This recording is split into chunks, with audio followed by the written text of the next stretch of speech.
Office में आज एक बहुत लंबा दिन था। इतना लंबा कि शरीर का एक एक हिस्सा जवाब दे रहा था।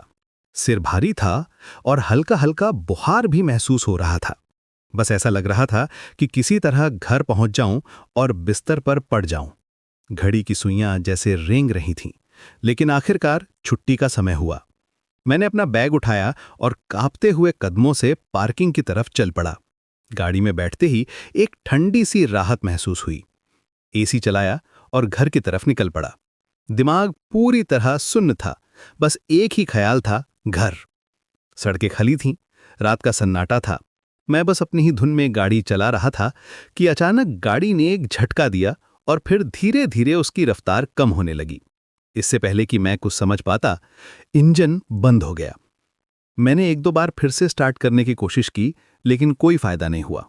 मैंने डैशबोर्ड पर नजर डाली और मेरा दिल बैठ गया। पेट्रोल की सुई बिल्कुल नीचे थी, टैंक खाली था।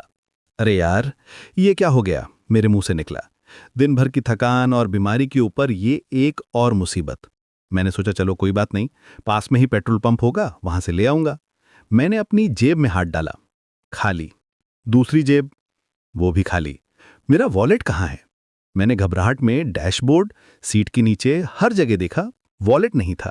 शायद ऑफिस के डेस्क पर ही भुलाया था। मेरे पास न कैश था, न कोई कार्ड। उस सुनसान सड़क पर आधी रात को बुखार से तपते हुए शरीर के साथ मैं बिल्कुल अकेला और बेबस था। एक पल के लिए तो लगा कि शायद किस्मत मुझसे कोई पुराना बदला ले रही है। कोई और रास्ता नहीं था।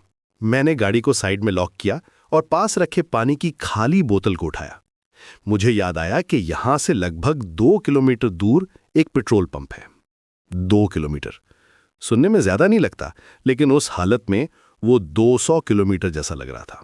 मैंने चलना शुरू किया। हर कदम एक बोझ जैसा था। सिर दर्द से फटा जा रहा था। गाड़ियां मेरे पास से तेज रफ्तार से गुजर रही थीं। उनकी हेडलाइट्स की रोशनी आंखों में चुभ रही थी। मैंने कई गाड़ियों को हाथ देकर रोकने की कोशिश की। सोचा शायद कोई लिफ्ट दे दे, लेकिन कोई नहीं रुका। शायद रात के अंधेरे में कोई किसी अजनबी पर भरोसा नहीं करना चाहता था।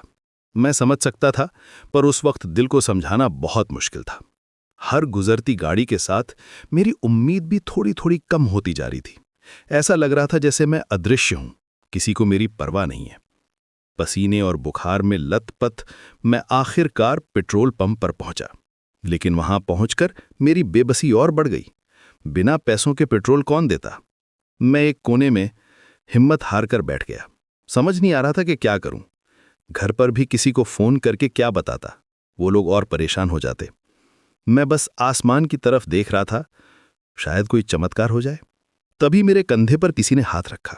मैंने मुड़कर देखा, एक साधारण सा दिखने वाला आदमी, जिसकी आंखों में एक अजीब सी चमक और चेहरे पर एक सच्ची सी मुस्कान थी।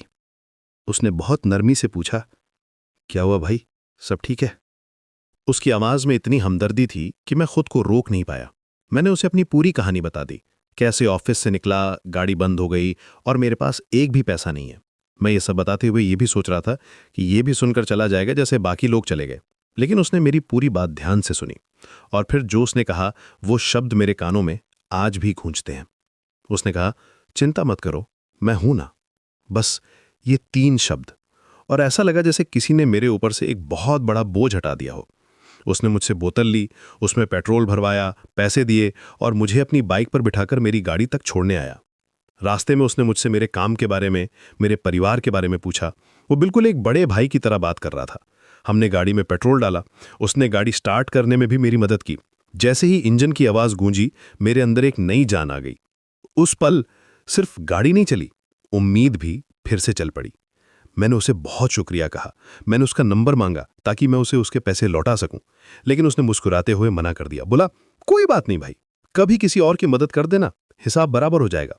और ये कहकर वो अपनी बाइक पर बैठकर चला गया। मैं उसे बस जाते हुए देखता रहा।